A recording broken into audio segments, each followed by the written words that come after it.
সরস্বতী পুজোর দিন ভুলেও এই কাজগুলি করবেন না। প্রথমত পড়াশুনো বা লেখা ওই দিন মোটেও করবেন না, বা বই খোলা ও লেখা বা খাতা কলম ব্যবহার মোটেও করবেন না। দ্বিতীয়ত হচ্ছে মাছ, মাংস, ডিম এবং আমিষ জাতীয় খাবার খাবেন না। তৃতীয়ত কালো এবং গাঢ় রঙের পোশাক একদম পরবেন না। চতুর্থ, অশুদ্ধ ও অশ্লীল আচরণ করবেন না। ঝগড়া, গালাগালি, মিথ্যা কথা বলা, খারাপ চিন্তাভাবনা কখনোই মনের মধ্যে আনবেন না। পঞ্চম, নখ বা চুল দাড়ি ওই দিন কাটবেন না। ষষ্ঠ, জুতো পরে কেউ ঠাকুর ঘরে প্রবেশ করবেন না। এবং সপ্তম হচ্ছে অপবিত্র অবস্থায় কখনোই পুজো করবেন না, এতে মা সরস্বতী রুষ্ট হয়ে যান।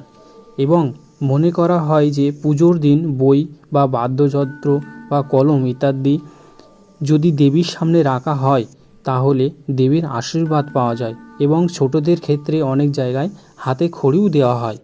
তো যদি আপনি মা সরস্বতীর কৃপা পেতে চান তাহলে অবশ্যই ভিডিওতে একটা লাইক করে চ্যানেলটি সাবস্ক্রাইব করে পাশে থাকুন।